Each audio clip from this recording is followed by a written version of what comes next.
Today, we're going to dive into a really human feeling that I think a lot of us know. And where that feeling can lead us is to this profound truth that it keeps showing up again and again.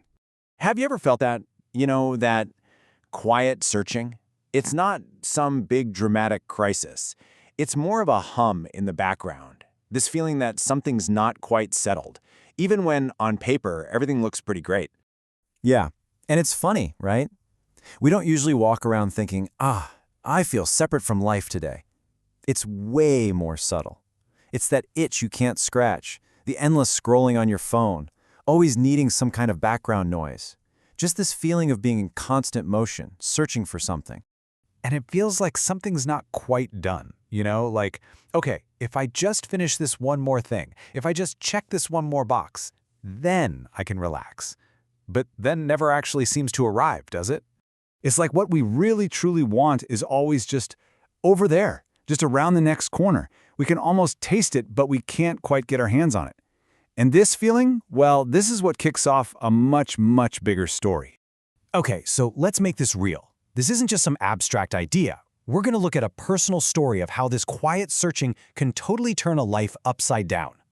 And wow, this really lays it out, doesn't it? On one side, you've got the perfect life, 3 master's degrees, big job, the house, the family, all the things you're supposed to have. But then you look at the inside feeling, and it's a completely different world. It's numbness, needing wine to unwind, Xanax just to sleep.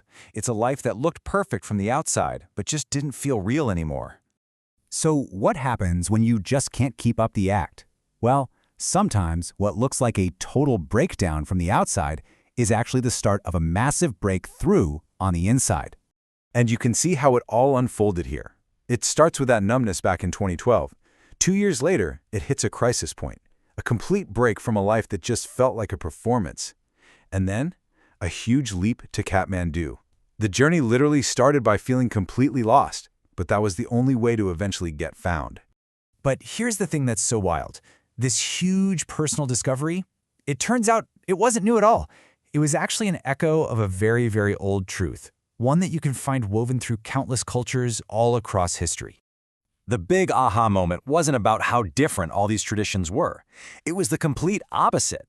It was seen that they were all using different words, different stories, but they were all pointing to the exact same place, our deep, fundamental connection to life. Take the teachings of Jesus, for example. The kingdom isn't some far-off place you have to get to. No, it's right here. It's within you, it's between us, it's an immediate, present reality. Or look at the Hindu Upanishads. It's maybe the most direct statement you can get. Tattvam asi. You are that. And they don't mean that as a nice little poem. They mean it literally. It's a statement of identity. You are not separate from the whole. And you know what's amazing is that for so many indigenous cultures, this was never lost. It's not a discovery. It's just how things are. Humans aren't separate, standing outside of nature trying to control it. We're a part of it. The world isn't just a bunch of stuff. It's a family, a community of relationships we have to listen to.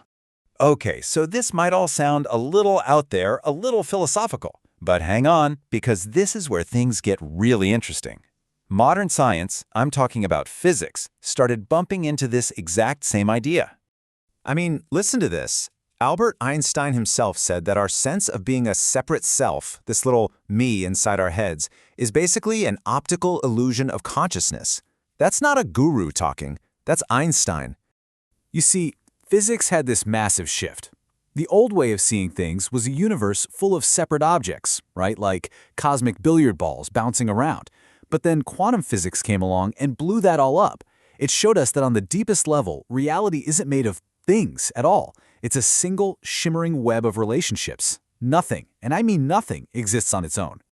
So, what's the big deal? What's the cost of living in this illusion of being separate? Well, it's right there. It's why we're so tired.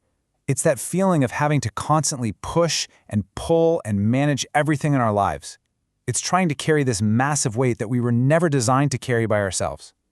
That quiet tension we talked about at the beginning, that's the feeling.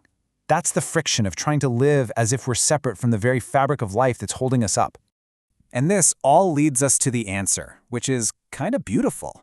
The work isn't to become something new or better. You don't have to add anything.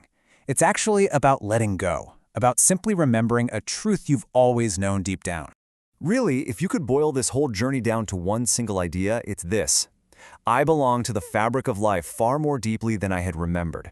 It's not about fighting for your place or earning your worth. It's just about remembering. You're already home. You always were. So we end up right back where we started, with a question for you. What if that whole thing, that quiet searching, that feeling that what you want is always just out of reach, what if it's all just based on a big misunderstanding?